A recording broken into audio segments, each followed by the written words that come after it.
And let me also add, Dave, are you staying for the whole meeting? I serve at your pleasure. Oh, nice.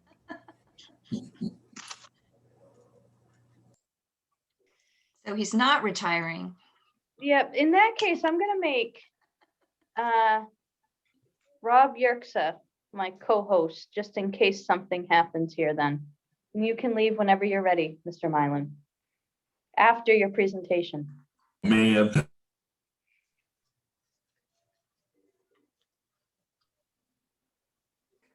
Okay, everybody, let's get started to the Community Development Committee meeting.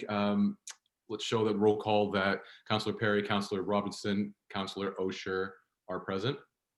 I want to be up front with you guys. I got my COVID test yesterday, and I've been running a 101-degree fever pretty much the entire day. So if I dart or if I start talking about pink clouds and elephants, just to redirect me to where I need to be. Ooh.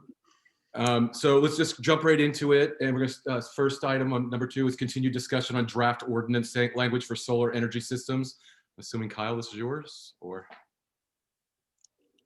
Sure. So there were really 2 main edits, changes since the last time we talked about this.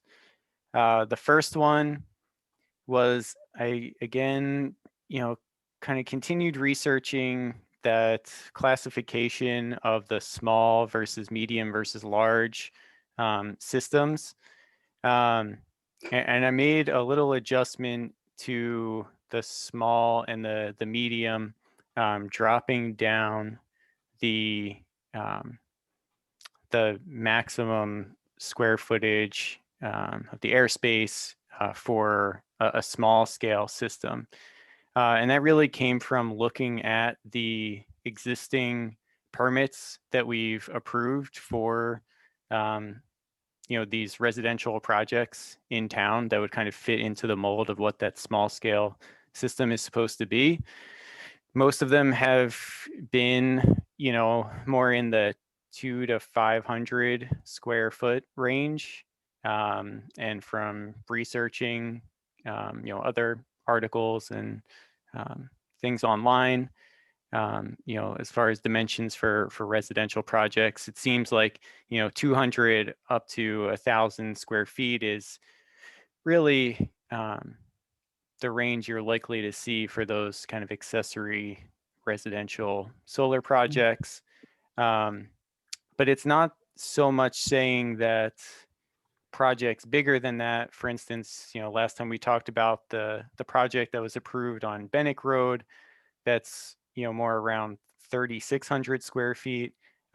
It's not to say projects like that wouldn't be an allowable use for people who wanted to do that. They would just kind of be reclassified as medium scale systems, and they would be required to obtain site plan review instead of just a building permit. And what that mainly does is it opens up those projects to being eligible for our buffering and screening standards in our ordinance.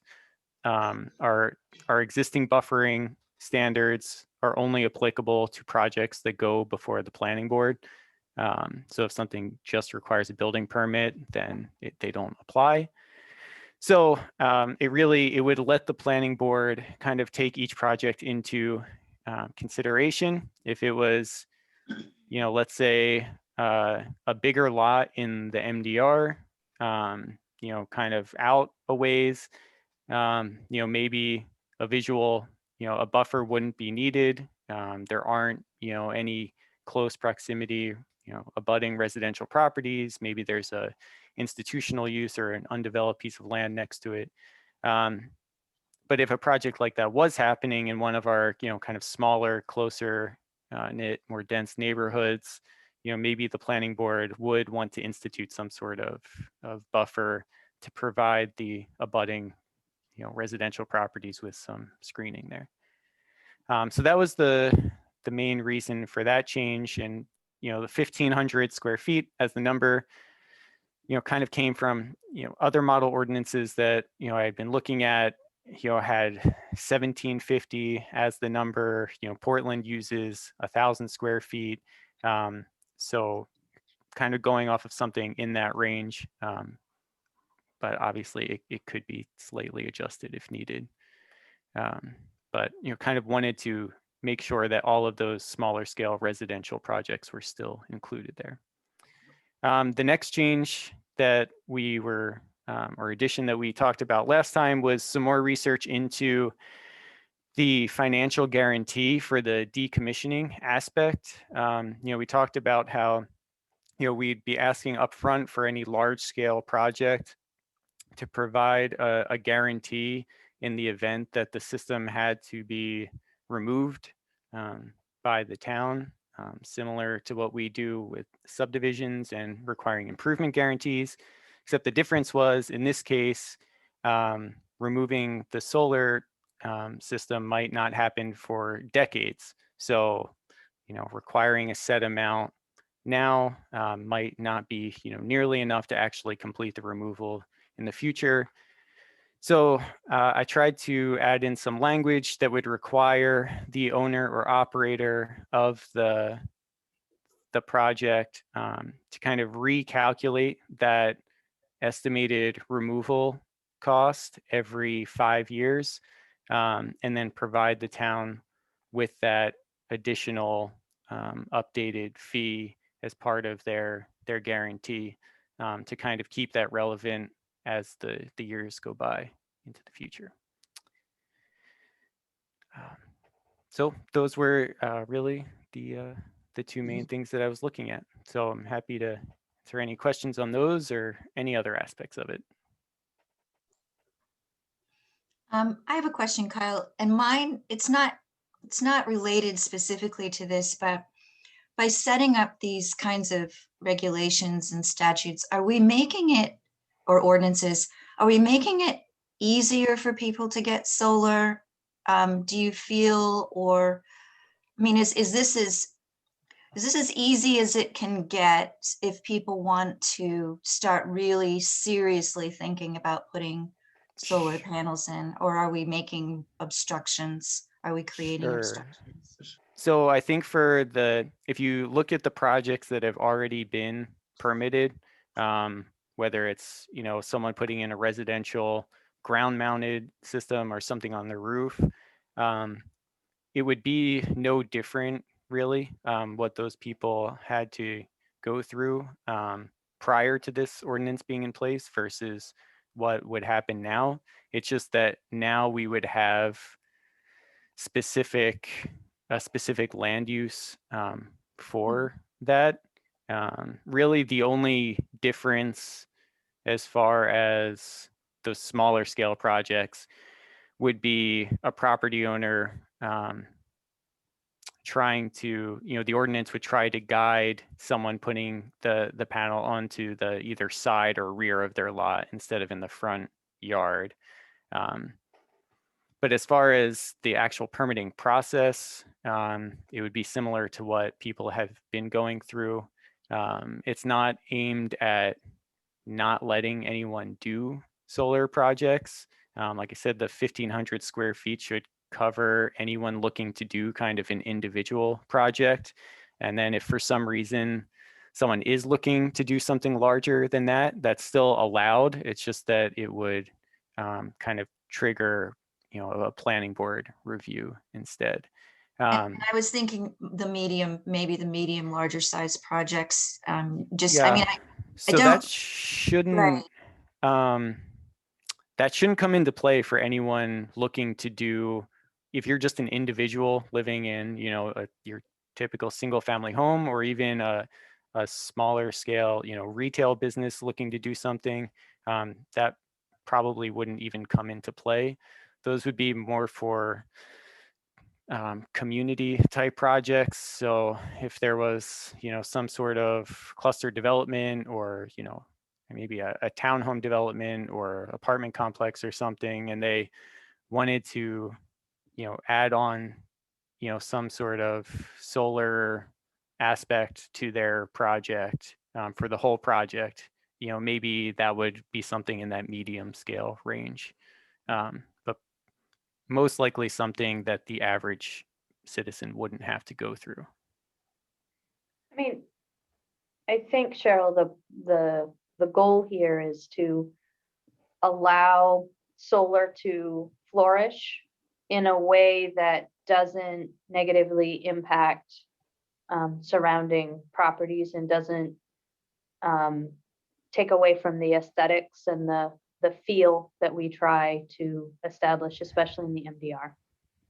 Oh, yeah, that, and I guess my feeling is that as we develop these kind of new things, trying to make it so that people don't go, oh, well, we can't do that there because we've got to jump through all these hoops kind of thing.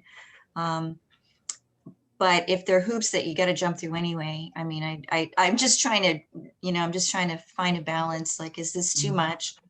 Or is this what we do normally anyway? So it's not a big deal, really.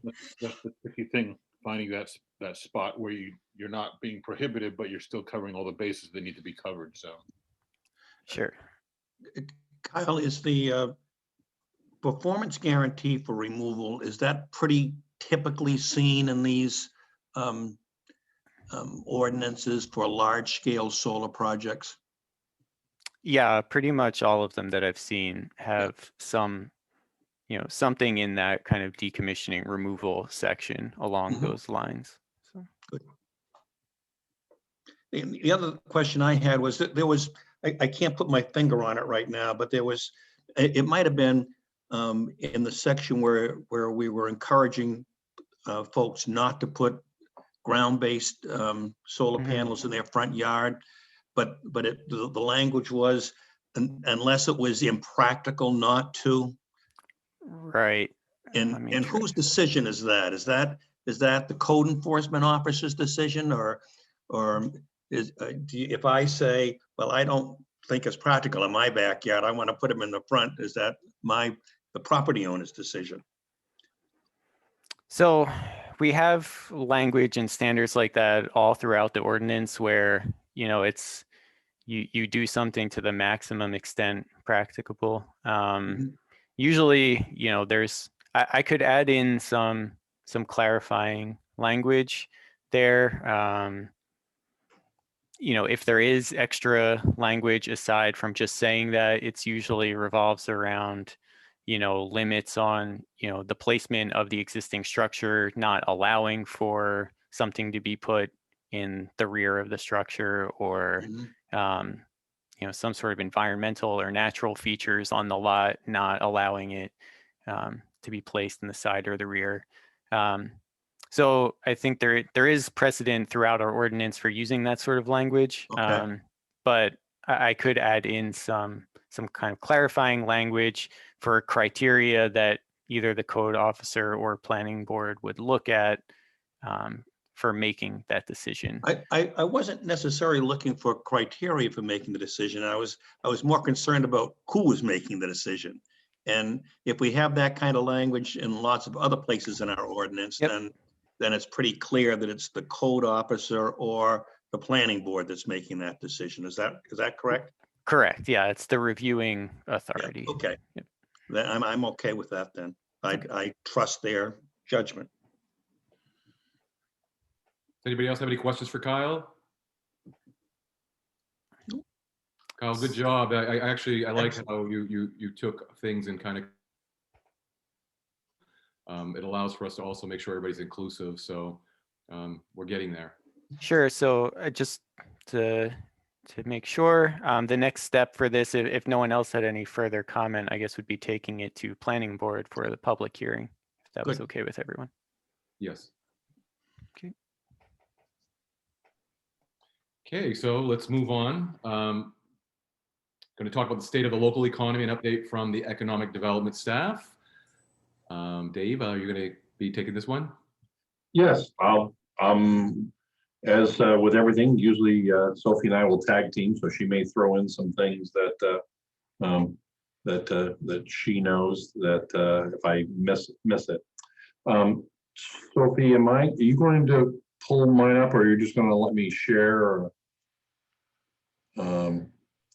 I have you all set up to share. okay. And There you go. we there? Yep. All right.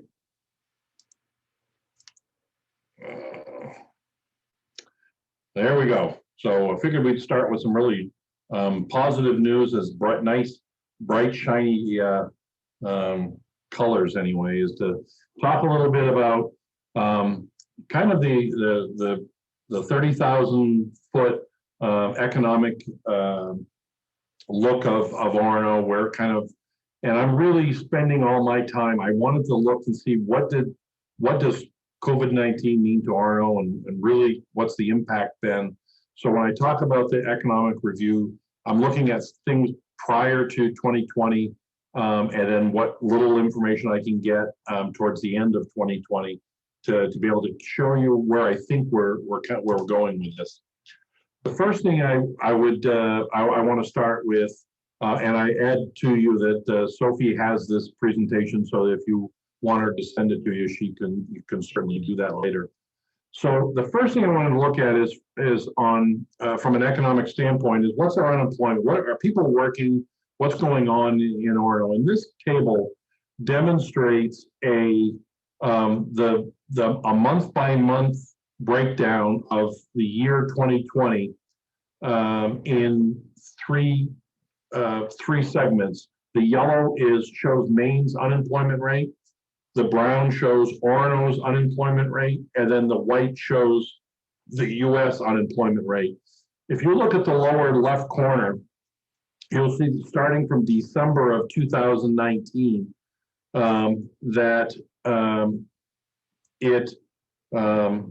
what we were doing before. I see a typo in there anyway, so that the first brown one says 2020, but it's supposed to say 2019. In December of 2019, Orono's unemployment rate was 2.8%.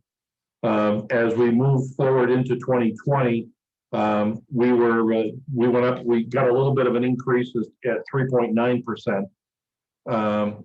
If you flash up the table on the right hand side, you'll see that in April, which was really that, when COVID was really shutting everything down and making huge impacts, the U.S. Unemployment rate was at 14.8%. So, which for me, that's the highest I've ever seen it in my adult life. So, Orono was at 6.5%, and the state of Maine was at 10.4%. So we had more people working on average than the state of Maine did, and obviously much more than there was going on in the country. If you look at July, we had a little a blip there again, where the unemployment rate in Orono was 6.9%. Starting in August, things started trending in the right direction. So in August, we were at 4.7. In September, we were down to 4.2. A little bit of a blip there in October at 4.5. November at 3.8.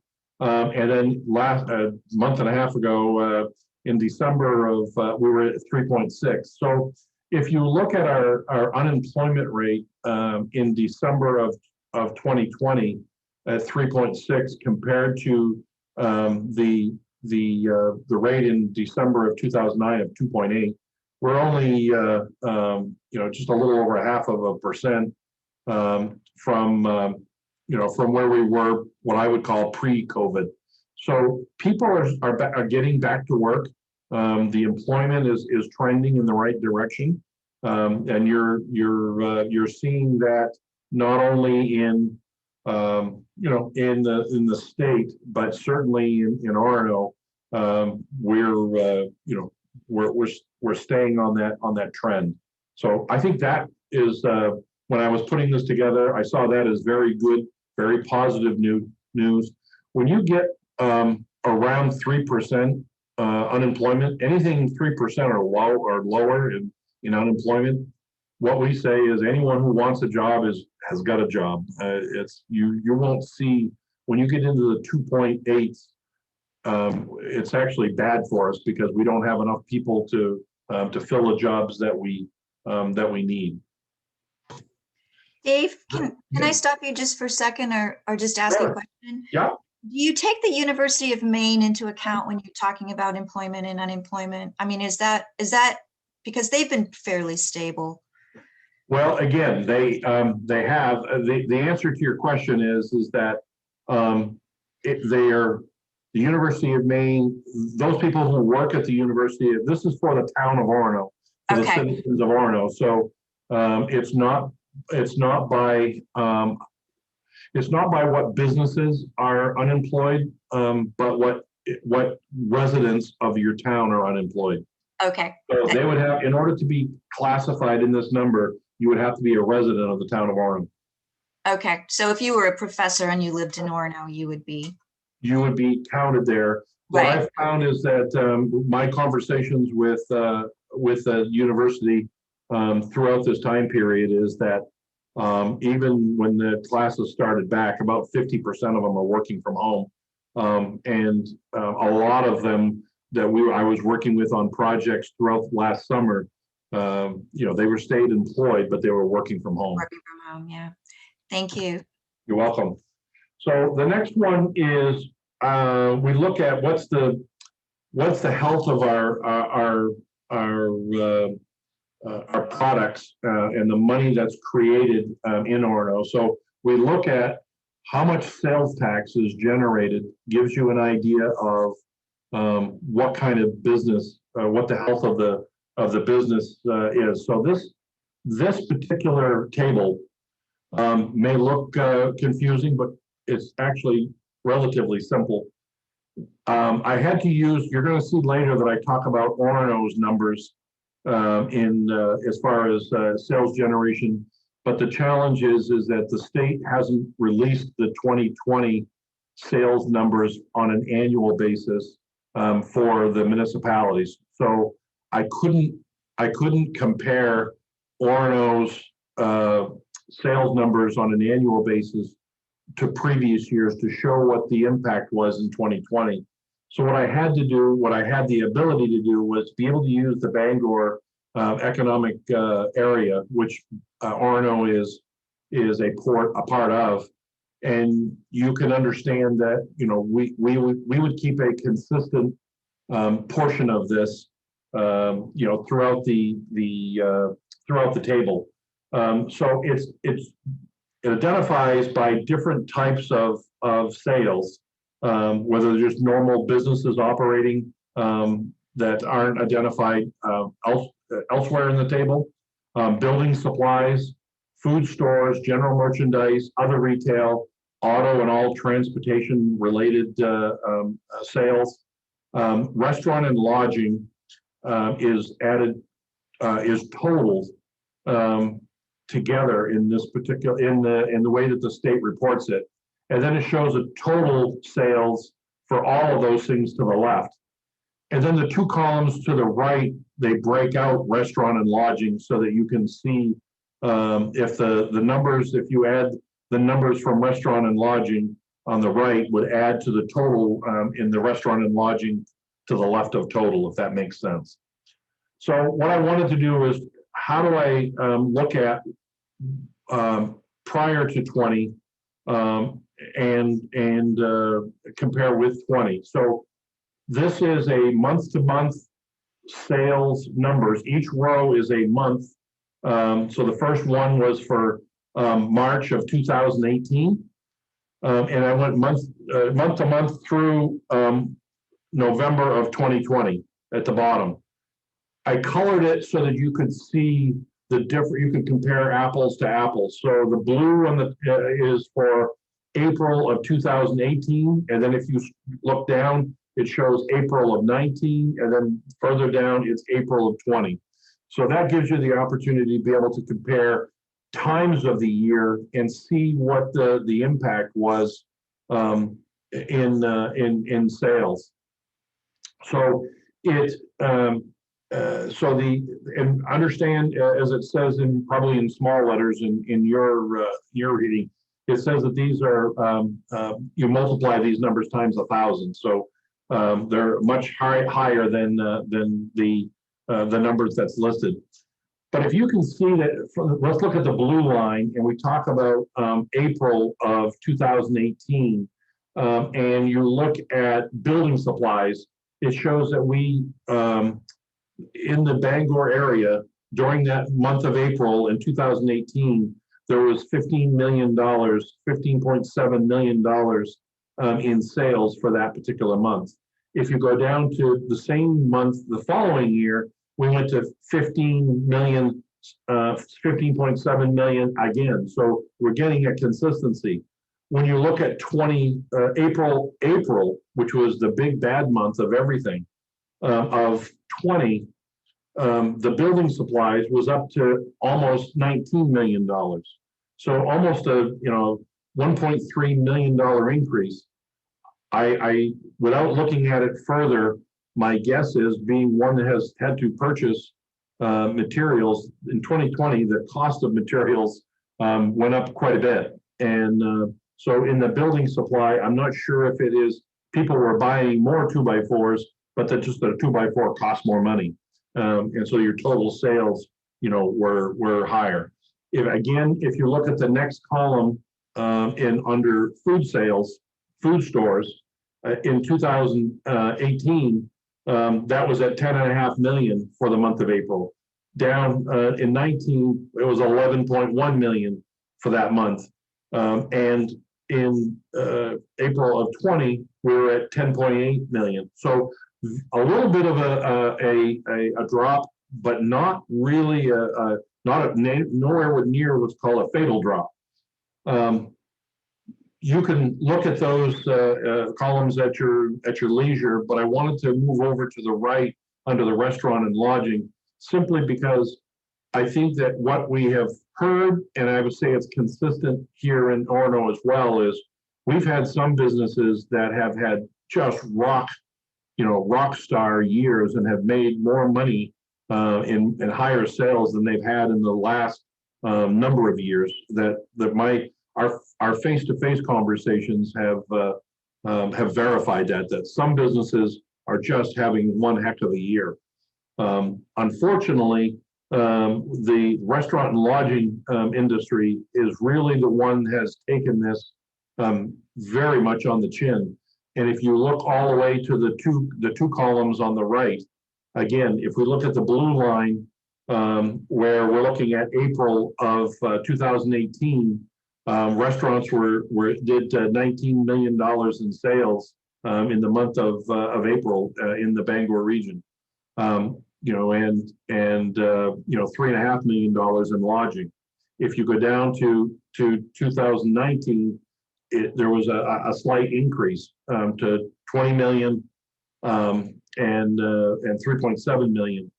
Now the blue in that right-hand column go down to April of 2020, and you can see that restaurants were reduced down to $9 million in sales, about a third of what they had been doing in previous years during that same month.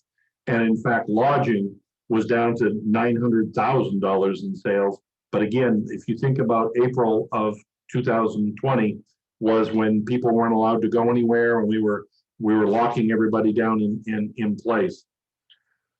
When you look at the end of the year in the red column shows November of each year. So red of 2018 shows that the restaurants were doing 18.5 million, 3.2 million in lodging.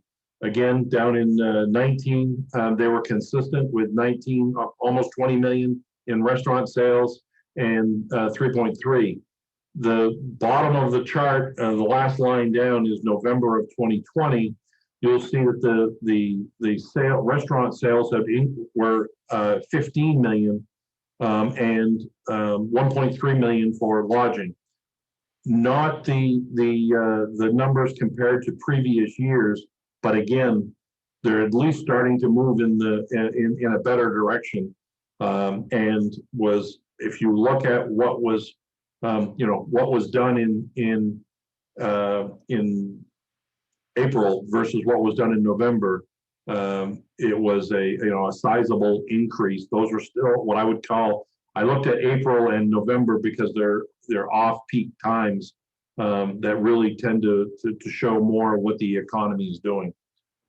Does that give does that help with, I'm trying to be timely with you as well. So does that give you a good understanding of what I'm looking at as far as the kind of sales that are being generated, in the region?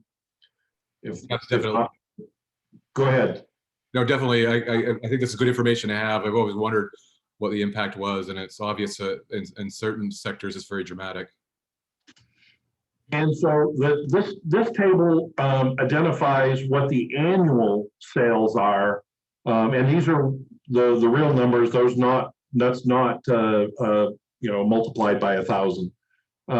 And for Orono on an annual basis, as I said before, the reason why I didn't use this one to begin with is because I don't have the 2020 numbers to be able to compare apples with apples. But I think you can see with the previous slide what's going on in the region, and then you can see the consistency that we were having here and why these numbers are important. So it's showing that in 2009 we had a total of $36 million in sales for the calendar year, broken up in those 6.3 million in food, 1.8 in general merchandise, 2 million in other retail, and 22 million in restaurant and lodging. And as we move forward to over this 11-year period, you can see that at the end of 2019, we had increased from 36 million in sales up to 44 million in sales. So as a town, as a community, we are growing in a positive way. If you take out the COVID pandemic that is kind of out of everybody's hands, we're just dealing the cards that they gave us. You can see that the things that are in place are representing sizable advantages and increases in sales, and you can see where those sales are coming from. So for example, in the food business, looks like we were at 10.6 million in 2018, down to 8.5 million in 2019, whereas restaurant and lodging actually went up, up about $1 million. So we look at that and say, okay, well, what was going on in that particular industry and was there something that we can do better and we can help them with to be able to grow as we move forward. And so there's as I said, a better look at what happens and what's happening in here. Again, all COVID aside, relatively positive numbers because we're seeing increases in the amount of sales that are happening in the community. Dave? Yes, I'm sorry, go ahead. Are you able to track the data from Airbnbs? Is that part of our lodging total? It would be yes. It's a great question, actually. Is that only if they're doing what they're supposed to do and paying their state sales tax and identified and licensed as if they're identifying that income as income from an Airbnb, then it would be in there. If they don't, then it would not be. So I'm sure that there is a little bit of ghost reporting there that when the different controls come on for that type of lodging, you may see a difference. Right. So we probably didn't have any Airbnbs in 2009. I don't know when they started kind of showing up in Orono. Yeah, I would say that probably they really came in 2015, 16. It really hasn't been a long time because I came in 15 and they just started right after that. Yeah. Thanks, Dave. You're welcome. Good question. The next thing when I'm trying to determine what the pulse of the community is, pulse of the economic in the community is, I want to know, are we attracting and are we retaining wealth within the community, or those investments, people who have moved into the community. So I look at this 5 years that, and this is, I use these 5 years simply because those were the last 5 years that I've been here, that I can look at these and it tells a story. It tells a story of the pulse of the financial condition of the community. Is that if you look at these are values, that this is total value of the community itself, from the value in all of the land in town, all of the buildings in town. If you look at those, that says what what's being invested, into the community. When someone builds a new house, that value of the buildings goes up. If your market goes down and people are not selling properties, and so your house values are going down, these values will impact that as well, and you'll actually see the numbers, which is in this. Luckily, it's not the case. I show the tax exempt number in here because I think it's very important that you understand the impact on the municipality. And every time, and I will say to maybe Lori as our representative in Augusta, every session of the legislature, there are bills coming in for new additional people to become tax exempt. And you need to understand what the impact is on the municipalities every time the legislature determines that a particular use becomes tax exempt. I'll get off my soapbox on that one. But I think what I want to be able to show you is, if you look at the values in 2017, is at about $200 million in land value, 738 million in property, real property, buildings and such. That's not personal property. The personal property is not in here, and for a total of 466,100,300. One thing I know that Sophie would be quick to chime in here on is that number is pre-exemptions. So any other exemptions that she has to deal with the consequences of. So your homestead exemptions and tree growth exemptions, any exemptions that the legislature has given to property owners would come out of that number, and they in this particular table, they have not been taken out. Sophie, any clarification you want to add to that, or can I just keep moving? Okay, so if you look at 466 million 5 years ago, and then you look at what we have today is at 465, almost 466, about the same. We're only a couple $100,000 difference from that 5 years ago. But look over to the left, and what you'll see is that since you've had an economic development office, the value in town has actually gone up. Is that your land property, your land has gone up to 200 million, and the buildings have gone up over 10 million, about $12 million. The value of the town has gone up about $12 million in the last 5 years. You'll also see that in the exemption, what's happened is that the numbers of the exemption have increased as well, and that's where the number comes back, where we were fighting to get to back to the pre 2017 numbers, is in that 466. So the numbers on the left, why are those important? Other than it allows me to say, hey, we're attracting investment into the community. One of the things, if you're attracting investment into the community, it tells you that people want to be here. It tells you that the values are going up. Land, as they say, you hear it all the time. They're not making any more new land. This is it. So how did the value of land go up from 199 million up to a little over $1 million increase.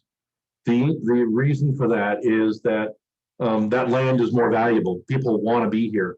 If the houses that are on those land on that property has gone up because of the sales of these properties, and I think most of you on the board know that if a lot of properties are going on the market, it doesn't take any time in order for them to sell. They don't stay on the market very long.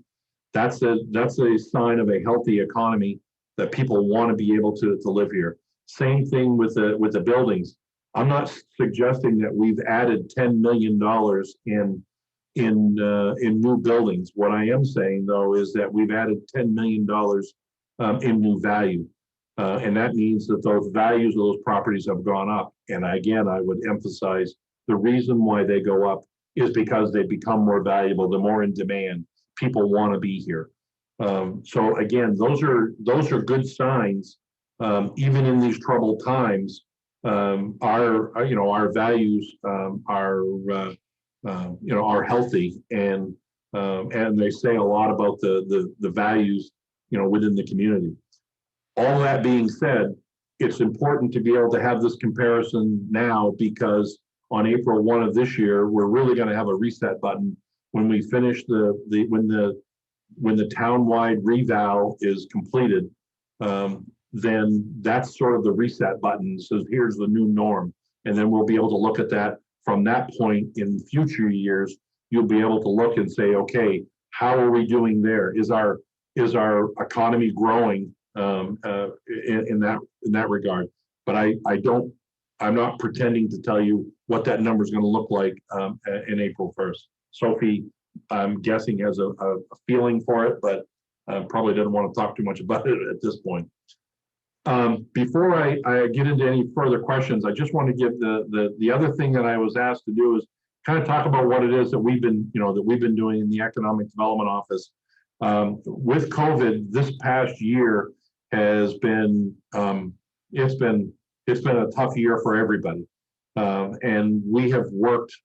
There isn't a single thing that we do in this office that we haven't had to pivot, redevelop, redesign, reprioritize, and how we're serving the businesses in town. We've been out, I say we, Mitch and I have been out face to face with businesses, talking to them about the impact of COVID. We've done everything from providing outdoor heaters to places where they're only allowed to serve outdoors, so that they could at least make the monies that they can. We've literally reached out to those ones that have been hit the hardest and says, what is it that can we do that would can help you? We've provided the expensive electromagnetic cleaners to the movie theater to try and keep them open and keeping working. We've been working with the businesses to access the PPP programs. Many businesses, probably a couple of dozen businesses within Orono have taken advantage of the PPP program in helping to keep their people employed in that program. So it truly has been a very successful program and helped a lot of businesses, large and small. I've had little small businesses that are rental management companies that have gotten $4,000 or $5,000, and we've had businesses in town that have gotten $300,000. So it's whatever they needed to be able to help those the level of businesses that they've had. So we're really hoping that as Terry's temperature goes down, so will the impact of COVID, here in Orono as well, and we can get back to whatever the new normal becomes. So with that, I'm happy to answer any questions that you might have. Anybody got questions for David? Yeah, I had a question. I'll lower my hand. So thank you for mentioning about the reval. My question originally was, what's going to happen with the, is the reval part of this, the data that you're showing us? You mentioned that there are bills in the legislature to allow people to convert their properties to being tax exempt. If there are any this session, please let me know. There's 2,000 bills and I'm doing my best to keep up with them, but it's always great to have an email from a constituent, or in this case from the staff of our town, letting me know what bills you're interested in. So is it possible that the university, which is our largest tax exempt landowner, that improvement is a reflection of the building that they've done in that time period, because they have the new planetarium, and they just announced another big basketball stadium they're going to build. So that's they're constantly investing, and their property value goes up when they invest, and they still remain exempt. So how much of what the university has done is reflected in that increase in the tax exempt value? Sure. The answer is that remember that value in the municipality is a snapshot, a picture that is taken on April 1st of each year. So a lot of the some of those investments could be as part of that, and some of it has not come online yet. So it wasn't completed in that April 1st, even though that they can do it in partials. The other thing that I will say, and I'm not sure Sophie will agree with me or not, but what I found in my experience with a lot of assessors is that when they're assessing tax exempt property, they don't spend a lot of time on it because they're not getting anything from it anyway. So they will spend their time really more working on the things that are going to get a value for the town. If a property, if the university's value goes up from 400 million to 420 million, again, it's not any benefit to the town from the tax perspective. So the assessors tend not to, they kind of ballpark those. Sophie, you want to correct me if you disagree? No, I don't disagree. I will tell you that the university's value has not changed much on our books. Vision about a year and a half ago went and valued every single university property. So it will get rolled in as part of the reval. I think what you'll find is some of that change is actually personal property that is no longer taxable, not exempt, but no longer taxable. What's an example of a personal property that's no longer taxable?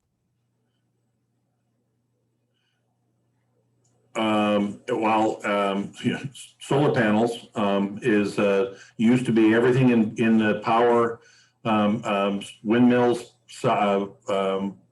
hydropower dams, and solar panels. All those things used to be 100% taxable. The legislature exempted the windmills and solar. So those things that used to be taxable are no longer taxable. A whole bunch of personal property used in service industries, the golf course, a whole bunch of items came off the books there. That was a big shift for us. But I don't want to get too in the weeds with that. We can come back and talk about value when we talk about the reval. I think would be a good time to do that. Anybody else? Oh, first, hey, I just want to say, hey, Mitch, hey, Rob, nice to see you guys. I've always thought about, like, when we talk about like economic development in the sense of like what we have for property, when I head north, I always go through the back way where all that land is. Why has that never been a space that people are drawn to? I mean, it seems like there's a lot of place to build. You talk about in Orono or in general between here and Fort Fairfield? Just if you go down Bennick and you take that road that comes out by Dysart's and there's the Black Bear Inn. Right. All that land. Oh, yeah, that's in the tech park, Terry. Yeah, Yeah. so OEDC has been working really hard to try to make that marketable land. For a long time, it was not buildable because when it was built, people violated Army Corps permitting, didn't get the appropriate permitting, DEP. And so if anybody had gone in there, they would have had to pay one heck of a fine to bring them up to begin. The town worked really hard. I think it was before you were on council, to do a land swap with some land out at the that was attached to the commercial construction demolition debris landfill. So we gave that to the Orono Land Trust and Conservation, and what we got was mitigation for the OEDC, the tech park violation. So the OEDC has a build out plan. It does involve some reconfiguration of those lots. A lot of wetland out there. Believe it or not, Orono has lots and lots of wetland, which causes Dave and Mitch quite a bit of grief. All right. Is that protected wetland? I'm sorry, Terry. No, that's okay. Is it Some of it protected is. wetland? out Some of there? it is in resource protection, some of it isn't. There's quite a, some really wet areas in there that are, like I said, are important, vernal pools as well as wetlands. And then there's probably, I think there's 4 lots in that area that are very buildable. And I have worked with different people over the years that have looked at those locations. The one right, a big parcel next to Dysart's has actually been purchased by Dysart's. So I think they have some, maybe have some plans to expand in that location as well. But it is a really great area in there, and with the great job that Rob did this past year on the road is awesome through there now. Before it was a tired tote road. Sorry, Rob, but we finally got it paved, and through Rob, it's an awesome opportunity through there now. So it looks great. Don't forget the lights. And Or the light- sidewalk. Sidewalks, awesome. All of this, again, we're very fortunate to have Rob. Sometimes, I know you appreciate it. I'm telling you, I can't tell you how much I appreciate him. We We've got some appreciate you, land Rob. trust trails too out there. Yeah, there are a lot of great trails, which again talks about quality of place and why Orono is a good place to live and work. So, Sorry, I had to add that. Sophie, continuing on. Yeah, so I just wanted to also acknowledge in our Brady Bunch squares here, or Hollywood squares dynamic, I pulled Mitch out of the attendee role onto the panelist role, just so that we could acknowledge for the committee that you're going to be seeing a lot more of him. Last time we gathered, everybody made much of Dave Mylan, made him blush, made him get a little irritated with me for not giving him the heads up. But we normally, when somebody gives notice, we go through this tearing out of our hair, trying to find a replacement. Dave, in true Dave Mylan fashion, wanted to make sure that there was no bump here. And we actually have already identified his successor, and that's going to be Mitch. I think that shouldn't be a surprise to counselors. So Mitch will be the next Director of Community Development, Economic Development Director. And as we go through the budget process, we'll talk a little bit more about what that means. But from here on out, from here till June 25th, you would expect to see Dave and Mitch in tandem, and hopefully Dave is downloading lots of great information to Mitch so that we won't miss a beat. I will tell you, during COVID, the work that both of these folks have done to try to support businesses and be super creative has, I think, is an incredible, it was an incredible feat, and we should be very proud of what they've done.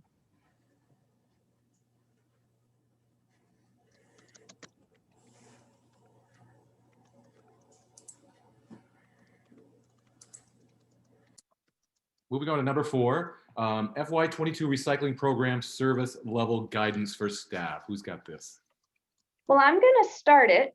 And I think Rob's here to back us all up and has done some back of the envelope number crunching for us, I believe. Correct? Yes. Well, maybe the inside of the back of the envelope, because Okay. I guess based on what I already know about general costs in the region, I didn't put a lot of work into calculating estimated costs, because I really didn't know Where what we're going. Yeah. I'm just really interested in understanding the overall scope of what we're looking at for changes before I get too far with it. So,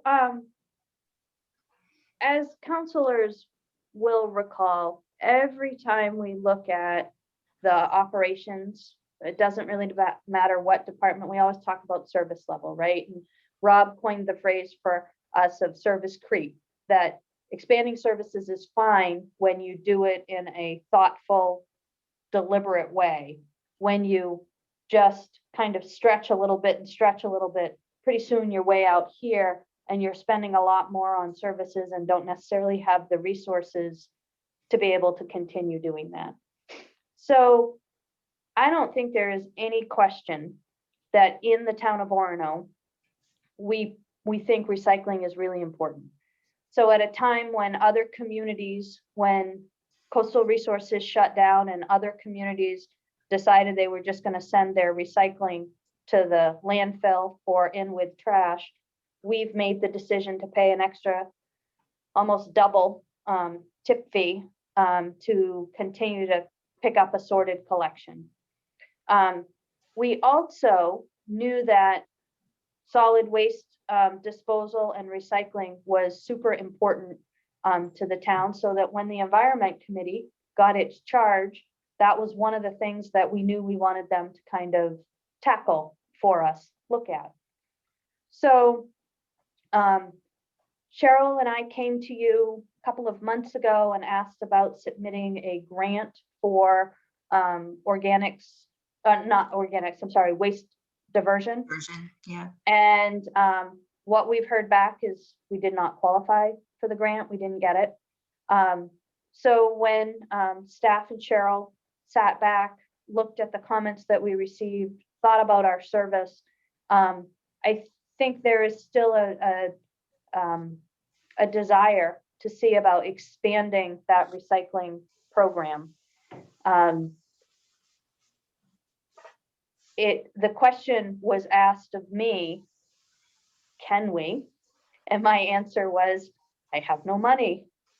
This is really a service level question for the council to give us some feedback on. And if it's a place we want to go, then Rob and I can work through the FY22 budget to make that happen. And if it's not, then we will try to find a different way to kind of start on this path. So I think our passionate advocate for recycling is most definitely sitting at the table. And I'd like Cheryl to talk just a little bit about your vision for what this recycling program might look like and how we might expand it. Okay. And yes, and we did sit down and Rob was part of this conversation too. So it's almost like an ideology kind of question that I have, is that we have approximately, according to Bell, we have 3,500 residents right now in Orono, which is almost a third of our population, who do not have access or do not have curbside at least, but also don't have recycling bins outside their apartment complexes. And they have called the town a couple years, according to Belle and Sophie, about recycling. And one of the things that I talked to with several landlords in town who have units of 5 or more is that they've also been asked about what their renters can do about recycling. And so it became how do we how do we mitigate? How do we ameliorate this problem? Because that's almost a third of our population. What it looks like, whether it is true or not, what it looks like is that we are partial to homeowners, that we are committing what we've tried not to commit to not serving our low income residents. So that's what it looks like. Now there's ordinances and there's reasons for what has happened. But I think that in all fairness, and that the stance that we're trying to take as a council with our with our justice and our I'm working a little bit with environmental justice, but even with low income families, is that we are sending the message that this isn't that this isn't important to us, even though they have called town hall and really in my opinion, our kids have been raised to recycle. It's a lifestyle choice. I was talking to Mr. Kenny, who said it's like putting on your seatbelt. It's like something that you do because that's how we raise our kids. That's what we do. They move here. They move to our town, and most of them are students. But we also have Talmar, Hasbrook. We've got some elders also who have no access to this. So when we looked into it, knowing that the town couldn't pay anything, that's what we wrote the grant for. But it really only comes to, and this is where Rob and Sophie can help me, when we really got down to it, just a stopgap measure was to put recycling containers out at the landfill. It's not ideal. It's not an ideal situation, but it also gives tenants who don't have containers in their complexes to drive. They can drive their recycling. They can drive their recycling to the landfill and have a container in the landfill, and then have our Pine Tree. We talked to Pine Tree Waste about hauling it to wherever it's getting hauled to these days. I'm not sure what's going on, but it will change, I'm sure, like next year. So those two things really kind of stick out to me, is that we really should do something. And the second thing is that I think it came to about approximately 16,000 extra dollars to put recycling containers out at the landfill for people to drive cardboard and recycling out there. Or if there is another, bringing it to this committee for me means brainstorming other ideas about what is possible with a limited budget, and at the same time making sure that all of our community members are served, because right now it just feels like we're talking the talk, but when push comes to shove, it's economics against a philosophy. And so how do we want to approach it, and what do we want to do? And can we make room for some of these people that, when I say some of these people, I think mostly it's students who really are, that's their life. We taught them, we raised them to be environmentally conscious, and now they are, and they have no outlet. So that's kind of where we're at. Anybody And that's else? all I have. What? I have some thoughts. I'm surprised to hear the numbers that don't have access to this. It's one of these things that where it's easy to be blind to it because I do. And I think that's the case with a lot of people. When it comes down to sort of basic tenets of this town, I would say this is kind of a bedrock thing. This is one thing that just about everyone can agree on. And by God, those things are pretty few and far between.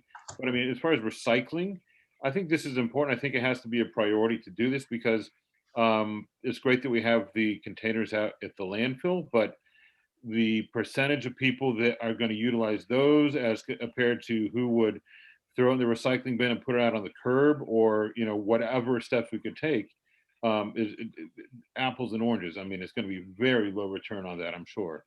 But I support Yeah. this. I think, not that I'll be around for it, but I think it needs to be addressed in the next budget to make sure that we can take steps to remedy this. And it'd be nice to do this sooner rather than later. Go, Sophie. So I am passionate about solid waste, and I think folks know that. And I feel very strongly that the absolute best thing that we can do for solid waste is to reduce what we are trying to get rid of, and then to recycle everything that we can. So my comments are not about a lack of commitment to recycling. When the ordinance was created, what it contemplated was a difference between residential activity and commercial activity. So if we're gonna go on, if we're going to open this up to everybody, it's not just the Right. third. So we've got a third of residential, a third commercial, and a third University of Maine. So we're looking at 2/3 more waste coming in. The other thing that I would just say is that I get the idea that oftentimes people who are on the lower end of a socioeconomic scale are going to be in apartments. I get that. And then oftentimes grouped in larger density. I don't think that's always the case, and I can point to some cases where that's most definitely not the case. But I get, in general, that is, I think, a fair general assumption. When I consider that it's a commercial transaction, that the tenant is not paying to get rid of their trash, but the landlord is responsible for doing that. I guess I question why, with a mill rate that's this big already, we would look to increase it. So I think I would put on the table as an option, I'm not saying it's the option, but something to consider, is if recycling is truly important to the community, we can mandate recycling. Period. Everybody has to recycle. The ordinance addresses everybody the same. You must do it. Then we can deal with whether you pay for it or you don't pay for it, whether you contract with somebody else to dump your dumpster. I personally don't want to get into the recycled dumpster business if we can avoid it, because it comes with huge change in the operations, that you get things in dumpsters that you don't want. I've had conversations up on campus where this is a big issue. They've had to change the way they collect trash and how they collect recycling. And so I fully embrace where Cheryl wants to get with this 100%. I just am not sure that the answer is to say, we really want you to do this, and because we pay on the residential side for a very small amount that we have very tight control over, we're going to now open it up over here, when maybe the answer should be, at the end of the day, we will mandate that everybody has to participate in a recycling program. Business, commercial, university, residential. I was in a very small town before I came to Orono, and we learned very quickly that we were supposed to recycle. I would hope Rob and his crew wouldn't come and leave my trash on my lawn if I didn't recycle it properly, but happened where I was from. So I think there's a way that we might come at it that might be a little bit different. Either way is going to take lots of education and a ramp up on Rob's part to be able to get our community to a place where they could participate. Either way. Right. And I think that we didn't put that out there because it would require an ordinance change. And so we were trying to find a way to help people as best we could with what we had. And then one of the comments on the grant from the commenters was that, why don't you just change your ordinance?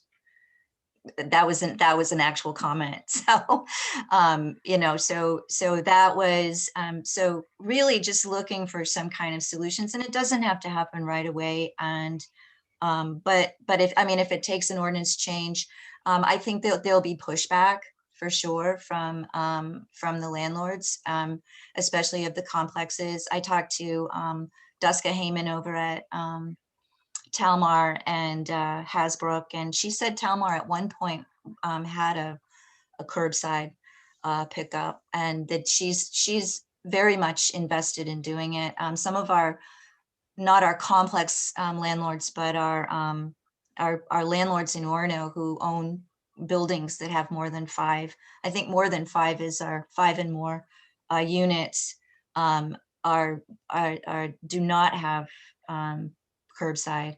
So I think there was some talk amongst them, and there's a few of them that I talked to who did not want to pay anymore. And that is going to be, that there's going to be a pushback if it's a mandatory, if it's mandated. So there's that. So, so there's just different things to consider, but I wanted to just bring it to the committee to think about for now, I guess. And I was told by the waste diversion in Augusta, the person that I talked to, that if ordinance change was part of our request, was part of our ask, that we need to do this as a bridge, like we can do this is what we can do while we get the ordinance together, because the grant comes back around again in March. We could find, they said with education, they're very much interested in us spending money on education, or spending grant money on education, I should say, not our own, on education. They said that they would even pay for an intern, to get the, a University of Maine intern to get things together in the interim, if an ordinance change was indeed part of this grant, and it's up to 2 years. So if we had a way to frame it so that we were in process of changing the ordinance, that we might be able to get a boost or get some help through a grant, and then when the grant was over, the program would be sustainable. And that's what they were also looking at.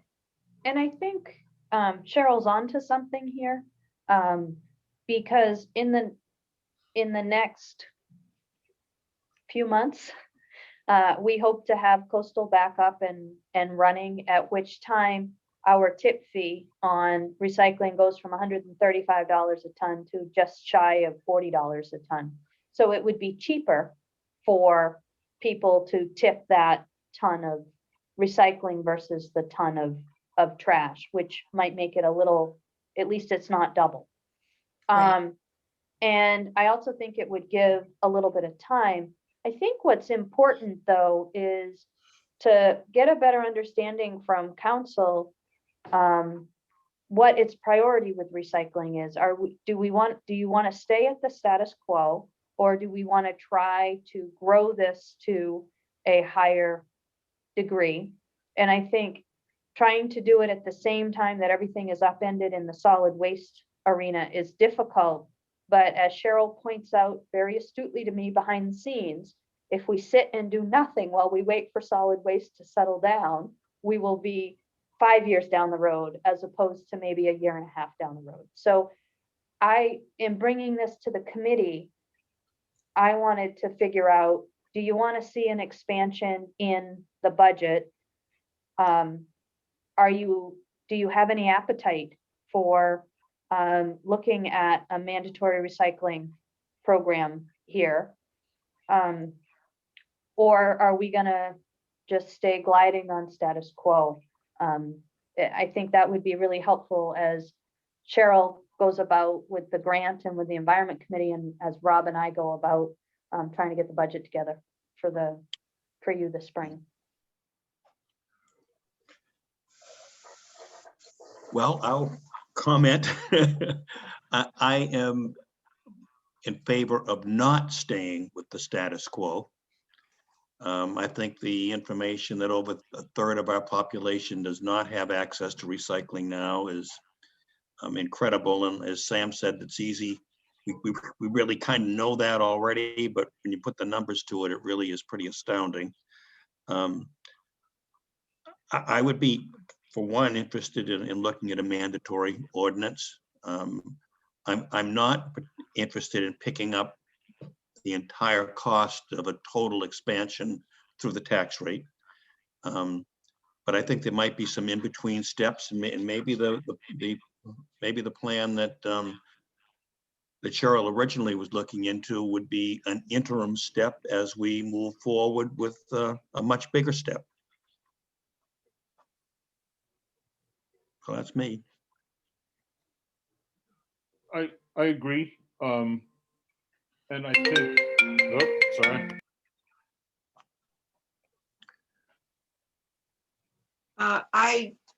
I really appreciate, Cheryl, that you're looking into this and that you and the staff have worked on that proposal. And it's been years. I know when I was an advisor of a student group, the students were concerned about it. And I haven't worked at the university for many, many years.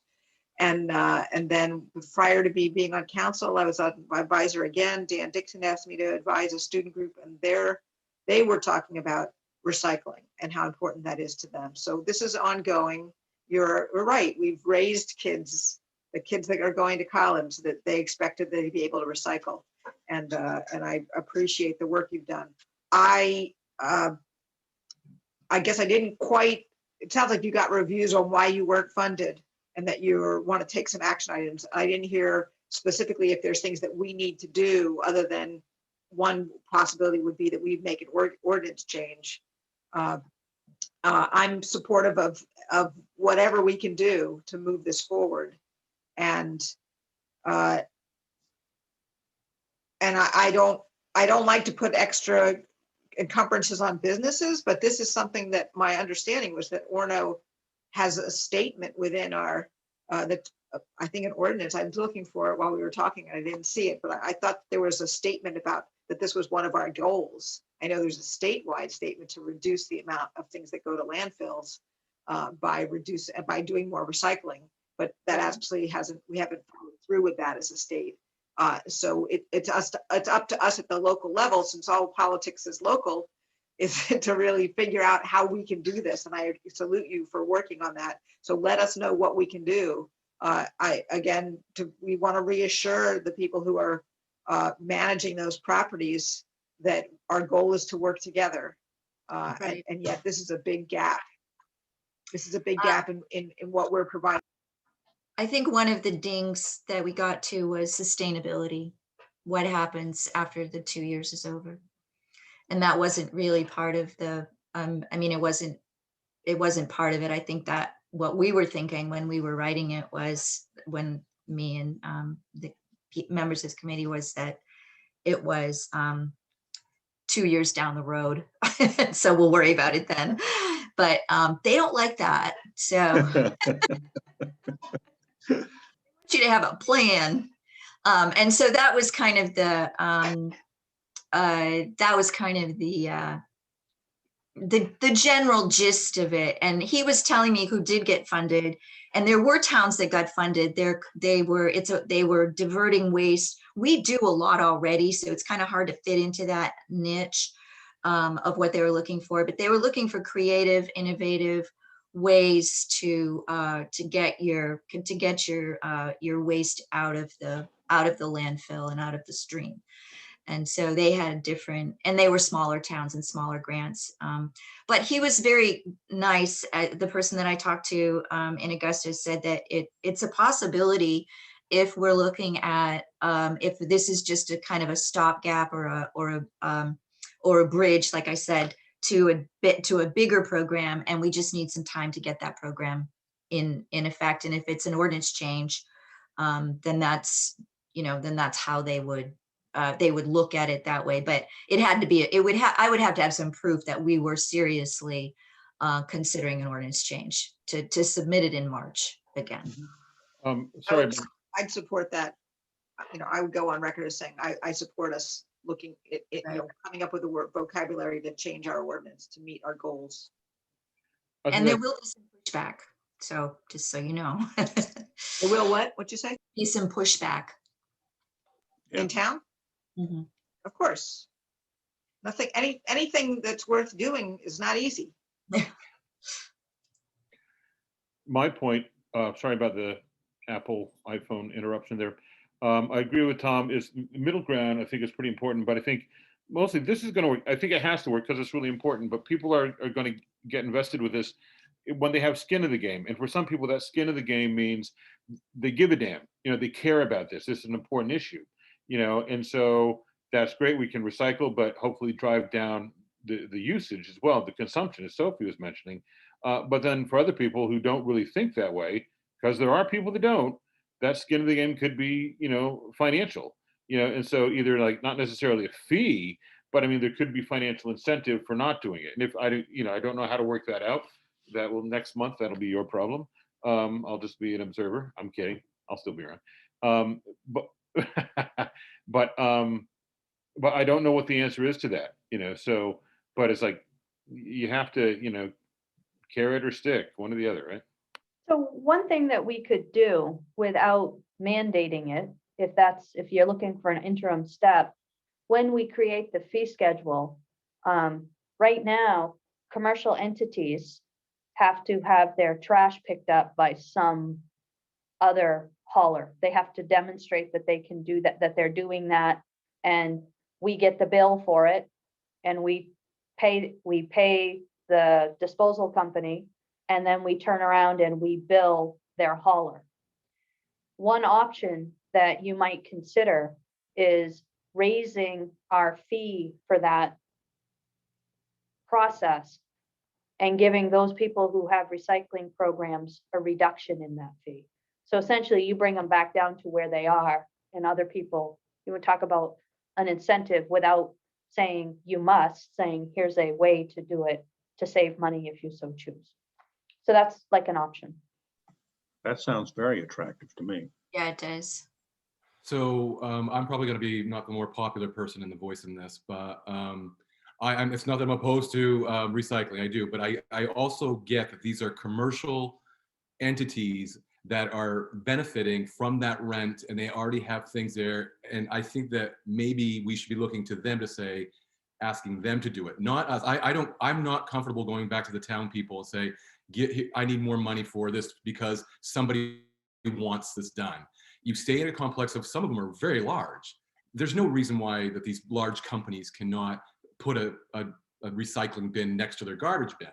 So I'm not in favor of at any point taking money from the town budget to do this. If there's a way we create fees, it's like that, I'm open to that, but I just don't want to tax people more or pull from our what we have. Mhm. One of the issues that they talked about with putting a recycling bin in their yard, but they can take care of this if it becomes something that we ask them to do, is it takes up a parking space. So I heard takes up a parking space. I heard kids will just throw whatever in there in the recycling, that there won't be any difference between trash and recycling. I heard, what was another reason? There were legitimate reasons, I think, for some of the landlords. A space was one of them. We had a conversation about cardboard and about how just recycling cardboard, nothing else. And cardboard recycling bins have a slit in them. So you can't just, stuff your mattress in there. It's like it's cardboard. And so you have to put it in through there, and only cardboard and not anything else, because cardboard has a market right now. I'm having back spasms, but I think I did something. Hold on, it'll go away in a second. Okay. So anyway, so I've had conversations with all kinds of places in Orono. Not every landlord, but one of the landlords, I asked him if he knew where his trash went, and he said he did. He said it goes away. So this is kind of where we're at right now. But anyway, there will be pushback, just so you know, and I know that there will be, if it's mandated. So if there was some way to ease into it, like Sophie's idea of, of kind of easing into it as opposed to just boom, you have to do it, then I think that it might be. And then if they could ease into it over 2 years, if we can get funded for this grant that I applied for was for 2 years. If we could get it funded in the interim and then slowly, if that could be part of the process, then maybe that might be not quite such a hard. Can I ask you to, Sam's got to go. He's got to go here shortly. Oh, yes. Go ahead. Wrap it up. I have no other comments, but I just need to step out now, but thank you very much. And I'll see you guys next week. Okay. All right. So did you have something additional? I just wanted to say, I feel like I've got the pulse of the council right now. What I'm hearing is if we come up with some options forward that do not raise the tax rate, is what I'm hearing loud and clear, and maybe can be blended with a grant, you would be interested in seeing that. And I think, we could do the fee structure. That's just a matter of your fee schedule. You're already allowed to set those fees by ordinance. So that's something that we could do as part of the budget. And I'm happy to work with Rob and Cheryl on that. Great. So Cheryl, do you feel like I Yeah, just didn't know if you. The other thing too is there's a possibility that we won't get the grant again. So, I don't know if there needs to be a backup plan or if we're just going to let it go. But I just needed to talk to the committee about it first. Yeah, and I really, from my perspective, there are times that I know council has enough of a desire to go in a way that might not be popular, that it all steam ahead, and other times that you want to kind of sit back and not necessarily do that. So I did not want to do something that would upset a large chunk of our taxpayers without talking to you first. Great. I also want to make a note that in behind where Pat's Pizzas and all those, they actually have a recycling bin that all the tenants and everybody uses, and it works quite well. And that one, they don't typically, occasionally a college kid will throw a couch or something, but do we have anything else to go through here, Sophie? Great. If no one else has a comments, Tom, that you good? Great. Then we'll call it an evening. Thank you guys. And You don't want a manager's update? Well, oh, I thought you said you were done. You got a Manager's update. I got a manager's update. Rob, Wait. I'm all set. You're welcome to hang out, but I am good. I wanted to just, I have a few things to talk to you about. First, state budget hearings are going to happen next week. Municipal managers are going down to talk about the governor's budget as it relates to revenue sharing and homestead. If it passes as is, we should get a little bit more of a benefit from homestead, and revenue sharing will stay flat. In this climate, I'm happy to see flat. I'm a little bit disappointed in the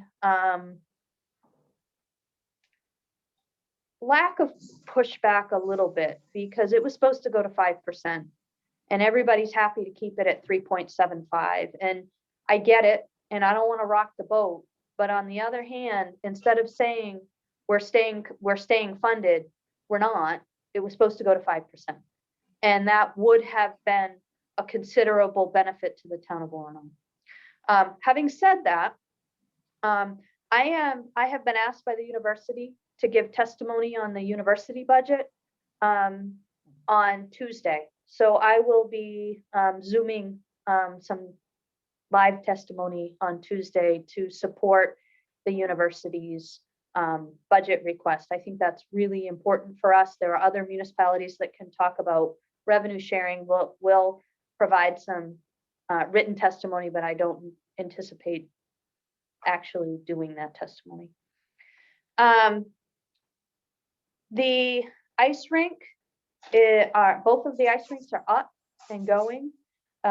while it's really cold, we're trying to get as many mini layers down as we can, because that big ice rink up by the high school wants to thaw when the sun comes up and it's above 22 or 23 degrees.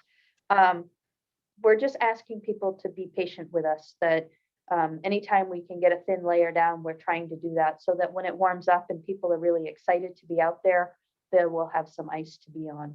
But it does bring up, as part of your budget, we will be suggesting some options for improving the ice rink. It has gone for many, many years without a lot of work. Rob tried his best to work with Mitch and do some general site work to that last year, and it needs more than that. It's just, it needs some help, and that type of ice rink in these climate conditions just is not working. So Rob and Mitch are trying to be creative and come up with some hopefully cost-effective solutions for us. I wanted to also give you just a heads up in case people ask. I have been, Cheryl has been very kind to help me behind the scenes.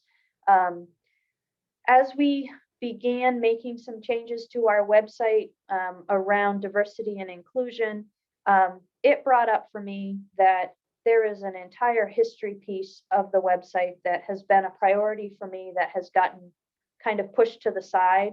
I was waiting, we kind of started a discussion with the Penobscot Nation, was kind of waiting to see what would happen from that for policymakers. I think that this is one of those times, much like the way you approach diversity and inclusion, where you said staff does staff's work and council can do council's policy work, that normally I go out and make changes to the website all the time and bring in content to the website. So I would like to reach out to the Penobscot Nation at the staff level to try to get some help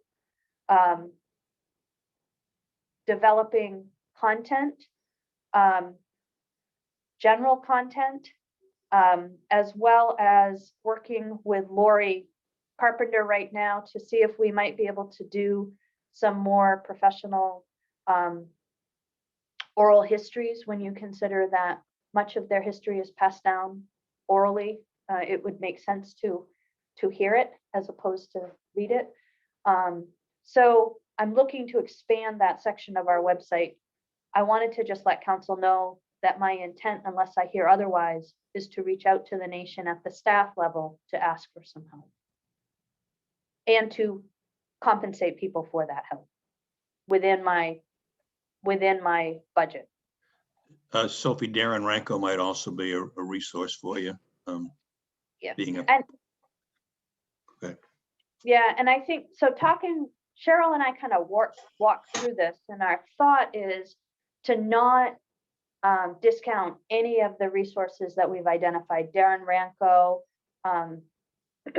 John Bear Mitchell, James Francis, but to reach out in a way to ask, kind of to let their government know what it is I'm trying to accomplish and why, and see how they might like to approach it. So but I just in case it came back, I didn't want you to think I was trying to take over the bigger conversation. The other thing that's kind of interesting, and this is new information for Cheryl because I just got it. City of Bangor has called me, and I have agreed that we would love to participate on a regional basis in their climate action planning. So the state created a plan. That plan has been released. And the city of Bangor's suggestion when they started to really dig into it was, instead of it being Bangor, Orono, Brewer, that we come together as a region. And I went on and on about our environment committee.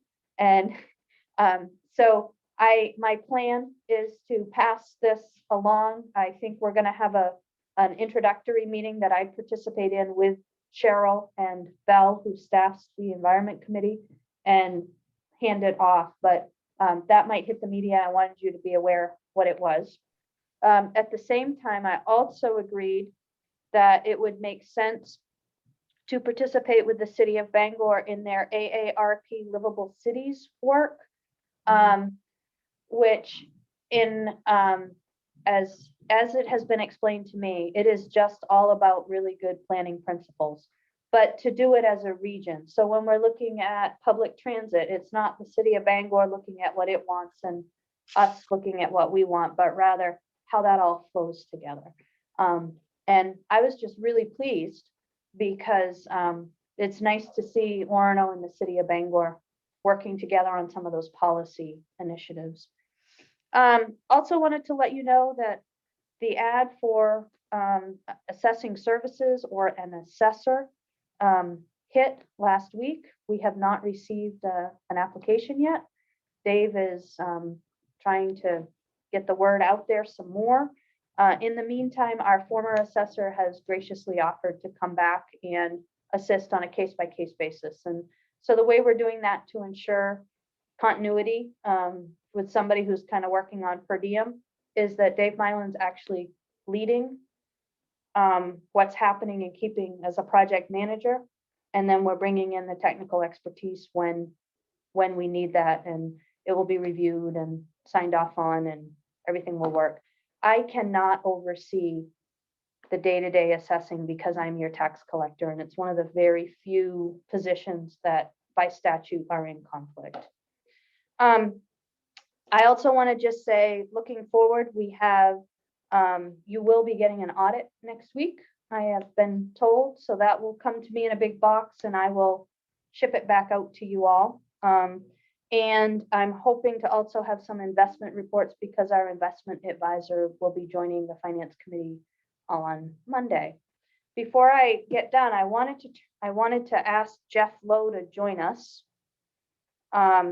Because one of the big questions that came up earlier in this week was about the vaccine and how people who couldn't make it to Bangor could get the vaccine.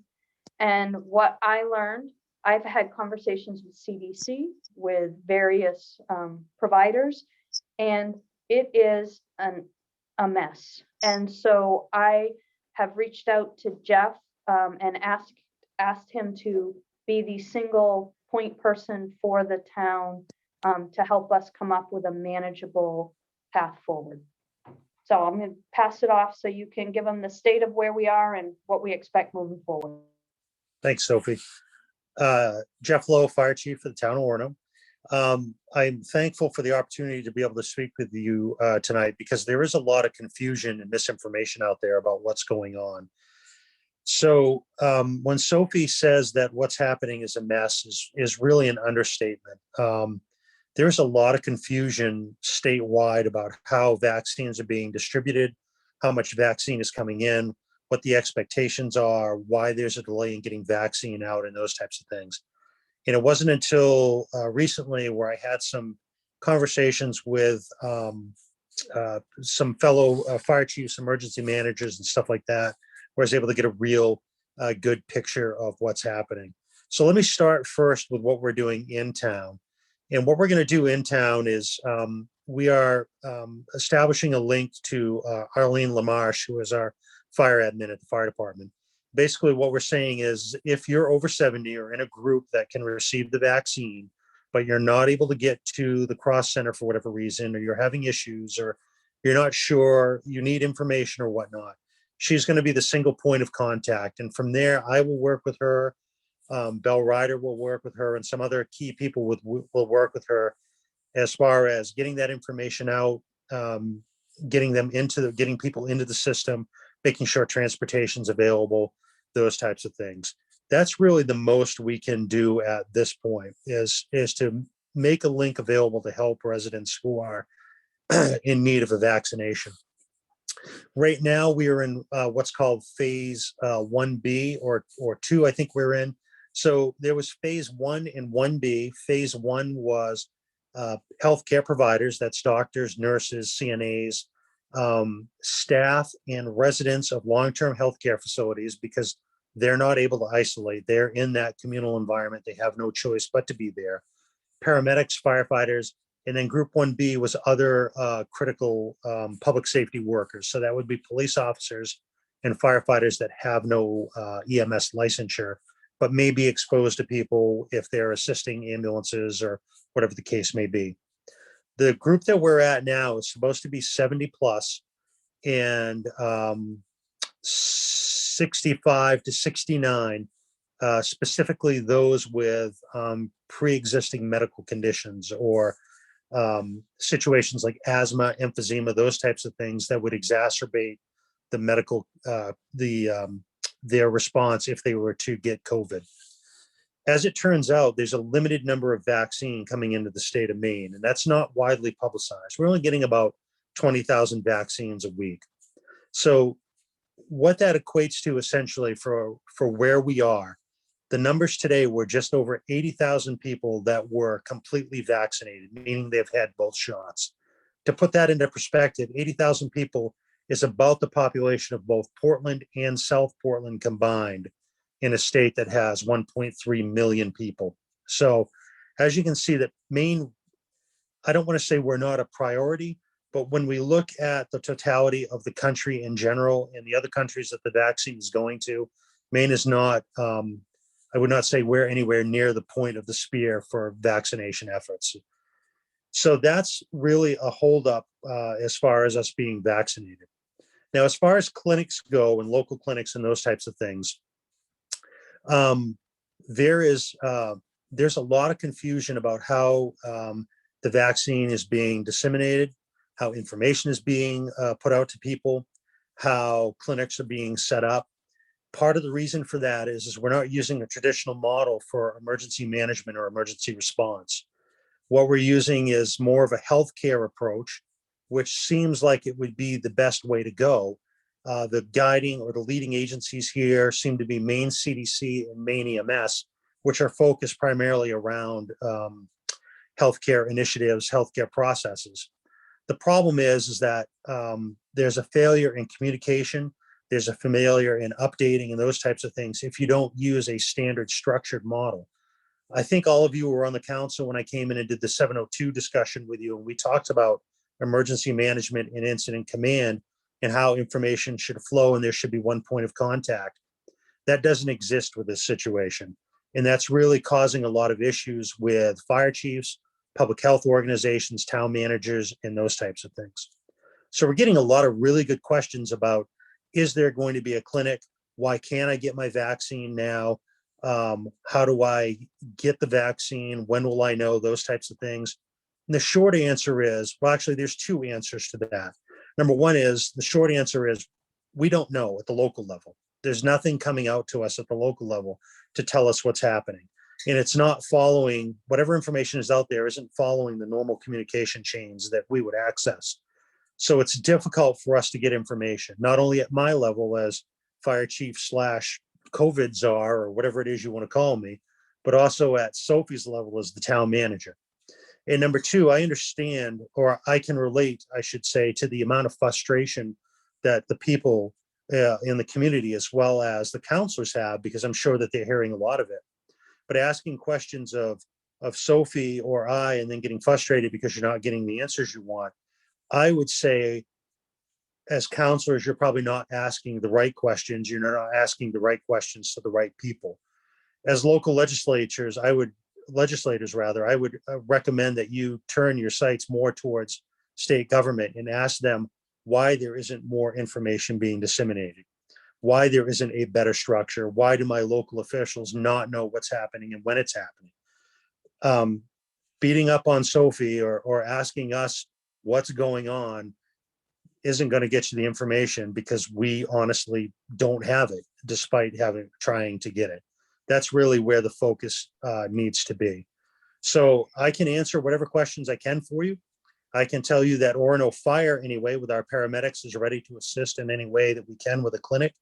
I am part of a group called Maine Responds, so I may get called anywhere in the state to assist with setting up clinics and giving vaccinations.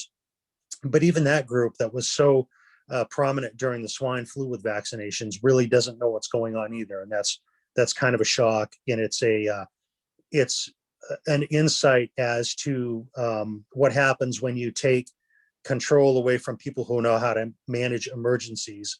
And this is an emergency, even though it's been a year, it's still an emergency, and give it to, untrained and unequipped people. And I'm going to put that out there, even though that may be a little bit hard. I'm certainly not, I'm not going to hold back on that. So if you have questions, counselors, I'm more than happy to answer what I can for you or try to find answers. So I feel better now, but I just got my second shot yesterday and I had like 101 temperature and it was like really bad all day. But I think and I'm not really sure when we talk about like areas and what it looks like. I know that they do it at Northern Maine Community College. And I was in and out and like, well, not out, I had to sit, but I got in, I moved. It was like, I was getting my shot within 5 minutes.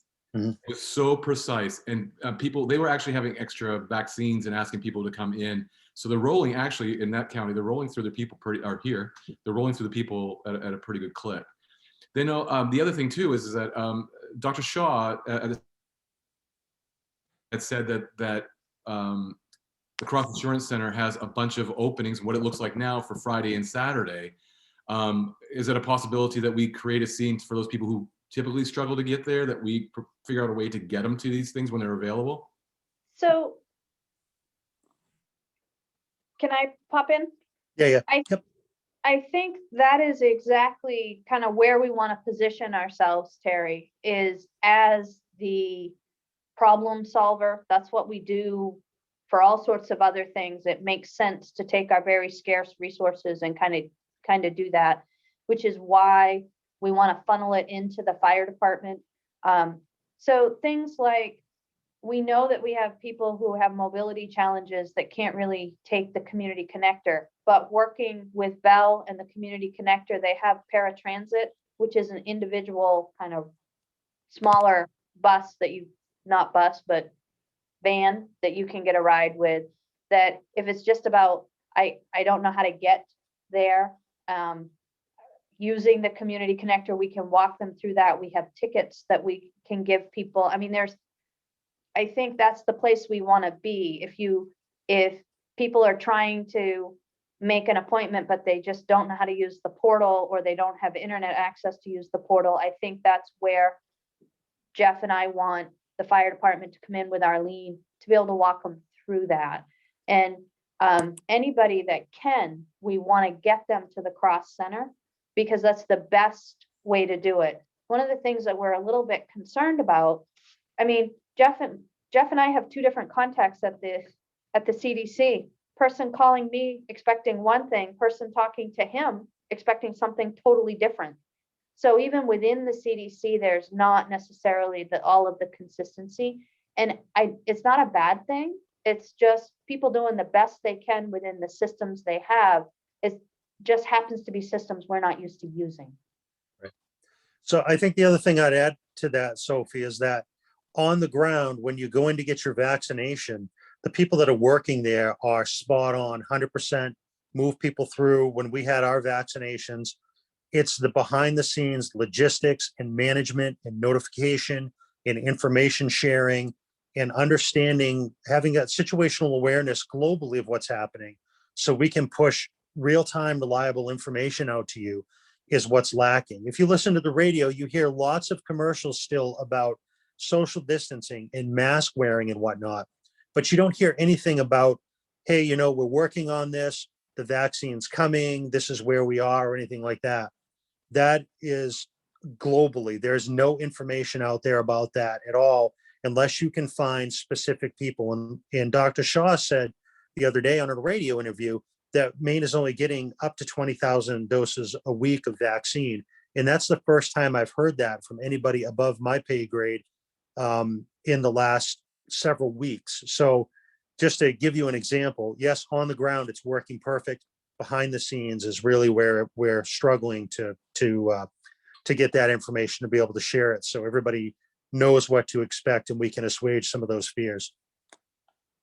Jeff, I have a quick question. There are members of our community, elderly members of our community who are not connected either through internet or have transportation. I've reached out to a couple of them that I know of personally, because I've been paying attention to this, your conversation, and Lori Carpenter also has been, I think she's been instrumental too in trying to find people. How do we get, I mean, I don't know all of them, but I do only know a couple. How do we get those people who are not tech savvy and not mobile to understand, or have limited family? I mean, the two women that I've reached out to don't have family here either. So, trying to get them to get to the vaccination site, or even helping them. I mean, even identifying who they are. You know what I mean? Yeah. So when this first started a year ago, we developed a list of seniors within the community. It was not a complete list, but it was a reasonably sized list. On Monday, when I get back to work, I'm going to sit with Arlene, who's been managing a fair amount of this, and talk about the challenges she had and come up with a better plan than what we have now, incorporating the resources of the library to reach out to people and anybody else who we're going to really urge the public to let us know if there are people that they know of who are seniors that meet that criteria right now of above 70, who aren't tech savvy or don't have a computer, if they can reach out to us and let us know, so we can in turn reach out to them, even if it means taking a drive to the house and saying, hey, this is available to you. We're willing to support you if you need it. That's where we're headed. But it's very difficult because we don't have a complete list, and understandably, not everybody wants to give up their information, but we're going to try to hit as many people as we possibly can. Yeah. I don't think there's many in Orono that are like that, but there are a few. Sure. Yeah.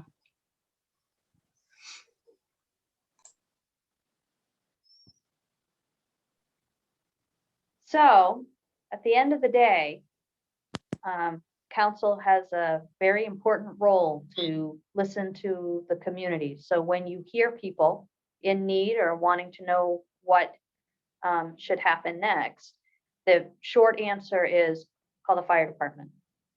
And when in doubt, if you can't remember fire department, which is, I get it, the answer can always be to contact me, and I can get them where they need to go. And that's all I have. I think that's plenty for vacation week. Sounds good to me. Is there anything else anybody has before we break for the evening? No, but thank you to Chief Lowe for all of that work. This is such a tough time. It's like all the way around. I have to say, Cheryl, I was actually chuckling when you made the comment about having a seatbelt. Everybody's like, you remember seatbelt, but you tell half the people to wear a mask and they can't do that. Right. All right, guys, have a great night. We'll talk to you soon. Thanks. Good job, Terry. All right. Okay. All righty. Bye-bye. Thank you.